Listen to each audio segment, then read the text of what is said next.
రైతు భరోసా పథకం కింద 15,000 కాకుండా 12,000 ఇస్తామంటూ సీఎం రేవంత్ రెడ్డి చేసిన ప్రకటనపై బీఆర్ఎస్ వర్కింగ్ ప్రెసిడెంట్ కేటీఆర్ మండిపడ్డారు.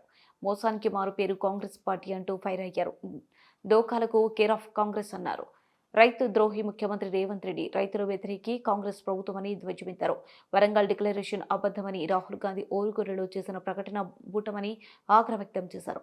ఎన్నికల సమయంలో ఏటా 15 ఇస్తామంటూ ప్రచారం చేశారని, ఇప్పుడు అమలు చేస్తామంటున్నది 12,000 అని చెప్పారు. ఇది సర్కార్ కాదు, మోసగాళ్ల బెదిరింపుల మేళా అంటూ విమర్శించారు. అబద్ధానికి అంగిలాగు వేస్తే అది కాంగ్రెస్. విమర్శల వర్షం కురిపించారు. మోసానికి మారు పేరు కాంగ్రెస్, దోకాలకు కేర్ ఆఫ్ కాంగ్రెస్ సర్కార్, రైతు ద్రోహి ముఖ్యమంత్రి రేవంత్, రైతుల వ్యతిరేకి కాంగ్రెస్ ప్రభుత్వం, రాహుల్ ఓరుగలు ప్రకటన ఓ బూటకం, ప్రచారం 15,000 అమలు చేస్తామంటున్నారు. రాష్ట్రం పరిస్థితి బాగలేదు అని చెప్పాలి. రాష్ట్రం పరిస్థితి కాదు, నీ నెత్తి బాగలేదు, నీ నెత్తి బాగలేదు, నెత్తిలో కూర్చోలేదు. దానికి ఎవడేం చేస్తాడు? నీకు తెలివి లేక, శాతగాక, దద్దమ్మవై అడ్డగోలు హామీలు ఇచ్చి, పనికిమాలిన హామీలు ఇచ్చి, 100 రోజుల డైలాగులు కొట్టి, అఫిడవిట్లను పోజులు కొట్టి, దేవుళ్ళ మీద ఒట్లు పెట్టి, ఏదో పిక్కుతామని ఏదో పెద్ద బిల్డప్ ఇచ్చి వచ్చి వాళ్ళు ఏమైతుంది? శాతం అయితే లేదు, ఏం చేయాలో తెలుస్తలేదు. తెలియక ఇప్పుడు ఇంటికి వస్తుంటే ఇక్కడ చూసిన బయట మన కరెక్ట్ గా మన ఆఫీస్ ఎదురుగా టెంట్ వేసుకున్నాం. ఎవరు? సర్వశిక్ష అభియాన్ ఉద్యోగులందరూ టెంట్ వేసుకున్నారు. నేను అడిగితే వాళ్ళు ఏందమ్మా ఏమైంది? ఏం లేదు సార్, ఈ రేవంత్ రెడ్డి సరిగ్గా నవంబర్ 23లో మా దగ్గరకు వచ్చిండు సార్. వచ్చి ఏం చెప్పిండు? మీరు ఛాయ్ తాగే లోపల ముఖ్యమంత్రి అనేటోడు అనుకుంటే ఛాయ్ తాగే లోపల మీ సమస్య పరిష్కారం చేయొచ్చు, ఛాయ్ తాగే లోపల గవర్నమెంట్ ఆర్డర్ ఇచ్చి పంపించచ్చు, ఏముందమ్మా మీ సమస్య అని చెప్పిండు.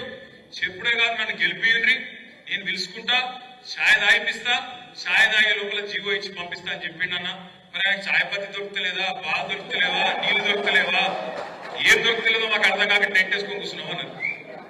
ఛాయ్ పత్తు మరి చక్కెరను అదేదో లేకపోతే మనం పంపిస్తాం. 22,000 మంది వాళ్ళు ఎదురు చూస్తారు. ఆడబిడ్డలకు చెప్పిండు, కేసీఆర్ ₹1,00,000 ఇస్తాడు, నేను తులం బంగారం ఇస్తాను. మరి ఇప్పుడు బంగారం చేపలు దిగుతలేరు, అయినాడు పుడతలేదా బంగారం? తులం బంగారం దొరకలేదా? సంవత్సరం అయిపోయి ఎన్ని లెగ్గాలైనాయి? 4-5 లక్షల పెళ్లిలు అయినాయి. ఒక్కలగా నచ్చిందా? రాలే. రుణమాఫీ అన్నాడు. నేను ముఖ్యమంత్రిని అడుగుతున్నా, మళ్ళొక్కసారి వేదికగా అడుగుతున్నా, నిన్న చెప్పినా మళ్ళీ చెప్తున్నా. ఎంత సిగ్గుదప్పిన ప్రభుత్వం అంటే, ఎంత ఇజ్జత్ లేని ప్రభుత్వం అంటే కాంగ్రెస్ ప్రభుత్వం. వీళ్ళే చెప్పారు. ఏం చెప్పారు? డిసెంబర్ 3కు ముందు తీసుకుంటే, అప్పుడు యాదుకుండాలి మీకు, మనం రైతు బంధు కోసం 7,600 కోట్లు తయారు చేసి పెట్టినాం డిసెంబర్లో. పోయిన సంవత్సరం ఇదే టైం పెడితే రేవంత్ రెడ్డి ఉత్తరం రాసిండు ఎలక్షన్ కమిషన్, మీరు అర్జెంటుగా ఆపాలి, లేకపోతే ఎన్నికల ప్రభావం పడుతుంది, కేసీఆర్ మళ్ళీ రైతులందరూ మళ్ళా ఓట్లేసి మళ్ళా గెలిపిస్తారు, మీరు ఆపుండ్రి అని ఎలక్షన్ కమిషన్ ఉత్తరం రాసిండు. రాస్తే ఎలక్షన్ కమిషన్ వాళ్ళు ఎన్నికలు ప్రభావితం అయితే అని చెప్పి